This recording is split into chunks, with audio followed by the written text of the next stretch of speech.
ने कोटे में कोटा यानी आरक्षण के भीतर आरक्षण की व्यवस्था पर मोहर लगाई है। अदालत ने कहा कि सभी अनुसूचित जातियां और जनजातियां एक समान वर्ग नहीं है। इसके अंदर एक जाति दूसरे से ज्यादा पिछड़ी हो सकती है, इसीलिए उनके उत्थान के लिए राज्य सरकार सब क्लासिफिकेशन कर अलग से आरक्षण दे सकती है। इसके साथ ही अदालत ने SC/ST वर्ग के आरक्षण से क्रीमी लेयर को चिन्हित कर बाहर करने की जरूरत पर भी जोर दिया है। तो आइए सबसे पहले जानते हैं कि आखिर क्या है कोटा के भीतर कोटा।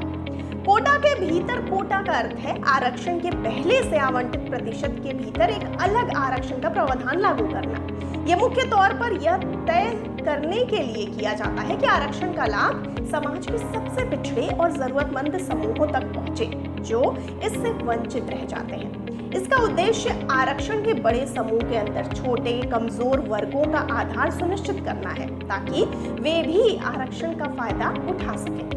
SC/ST के भीतर भी कई जातियां ऐसी हैं जिन्हें आरक्षण की व्यवस्था के बीच भी उचित लाभ नहीं मिल पाता है। इसीलिए कोटा के अंदर कोटा से इस लक्ष्य को प्राप्त किया जा सकता है। अब आइए जानते हैं कि सुप्रीम कोर्ट के फैसले के यहाँ मायने क्या है। सुप्रीम कोर्ट के फैसले से ये स्पष्ट हो गया है कि राज्य सरकारें SC/ST में सब कैटेगरी बना सकती है जिससे जरूरतमंद कैटेगरी को आरक्षण का लाभ मिल सकेगा। हालांकि अगर राज्य एक या ज्यादा श्रेणी को अनुसूचित जाति के तहत 100% रिजर्वेशन देने का फैसला लेते हैं तो ये अन्य श्रेणियों को लाभ से वंचित करने जैसा होगा।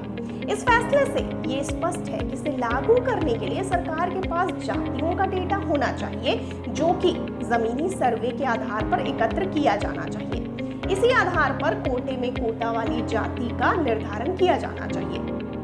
आइए अब जानते हैं कि सुप्रीम कोर्ट के फैसले का क्या सियासी असर पड़ेगा। माना जा रहा है कि अब दलित और आदिवासी एक समूह नहीं रह जाएंगे बल्कि उनके अंदर भी अलग अलग वर्ग बन जाएंगे और फिर नई राजनीति शुरू हो जाएगी। सुप्रीम कोर्ट के फैसले से सियासत में बड़े बदलाव दिख सकते हैं। साथ ही SC/ST के अलग अलग वर्गों के अलग अलग राजनीतिक नेतृत्व उभर सकते हैं।